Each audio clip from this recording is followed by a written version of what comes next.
Laptop complaint ആയി പോവാന്ന് പറയുന്നത് നമുക്ക് എപ്പോഴും വളരെ വിഷമമുള്ള ഒരു കാര്യമാണ്.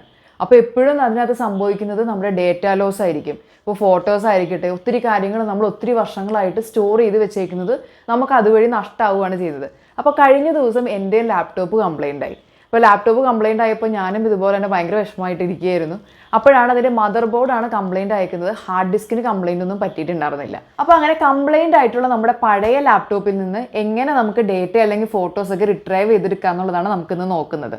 അപ്പോൾ പ്രത്യേകം ശ്രദ്ധിക്കുക, ഇപ്പോൾ മദർ ബോർഡൊക്കെ കംപ്ലൈൻ്റ് ആയതോ അല്ല ഹാർഡ് ഡിസ്കിന് ഒന്നും സംഭവിക്കാത്ത കേസിലാണ് നമുക്കിത് വർക്കൗട്ട് ആവുകയുള്ളൂ.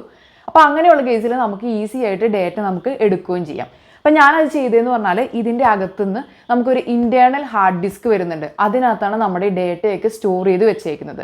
അപ്പോൾ ആ ഇൻറ്റേർണൽ ഹാർഡ് ഡിസ്ക് നമുക്കത് അഴിച്ചു കഴിഞ്ഞാൽ അതിൻ്റെ അകത്തുനിന്ന് ആ ഹാർഡ് ഡിസ്ക് ഊരിയെടുക്കാനായിട്ട് പറ്റും. അപ്പോൾ സാധാരണ കേസിൽ നമുക്കത് നേരെ കൊണ്ടുപോയി നമ്മുടെ ലാപ്ടോപ്പിലേക്ക് കണക്ട് ചെയ്യാനോ കമ്പ്യൂട്ടറിലേക്ക് കണക്ട് ചെയ്യാനോ ഒന്നും സാധിക്കില്ല.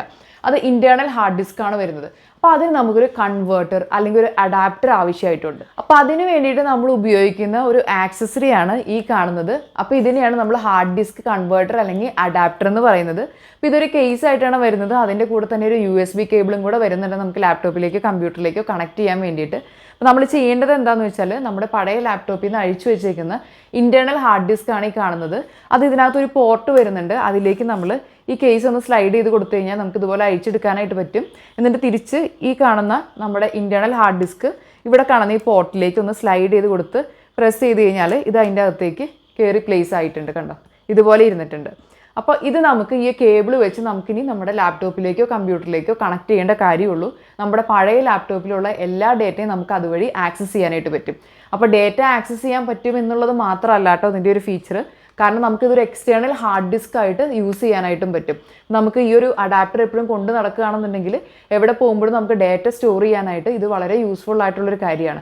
ഇതിനധികം ഒത്തിരി വിലയൊന്നും വരുന്നതല്ല. നമ്മളൊരു USB വാങ്ങുന്ന ഒരു റേറ്റ് ആണ് വരുന്നുള്ളൂ. പക്ഷേ നമുക്ക് അതുകൊണ്ട് നമുക്കൊരു എക്സ്റ്റേണൽ ഹാർഡ് ഡിസ്ക് ആണ് ഇതുവഴി കിട്ടുന്നത്. ഈ പ്രൊഡക്റ്റ് ഓൺലൈൻ വെബ്സൈറ്റ്സിലൊക്കെ ഈസിലി അവൈലബിൾ ആണ്. അപ്പോൾ റേറ്റിംഗ് നോക്കിയിട്ട് നമ്മൾ എടുത്താൽ മതി. പല ബ്രാൻഡ്സിൻ്റെ വരുന്നുണ്ട്. അപ്പോൾ ഞാൻ ഏതാ വാങ്ങിച്ചതെന്നുള്ളത് ഡിസ്ക്രിപ്ഷനിൽ കൊടുത്തേക്കാം.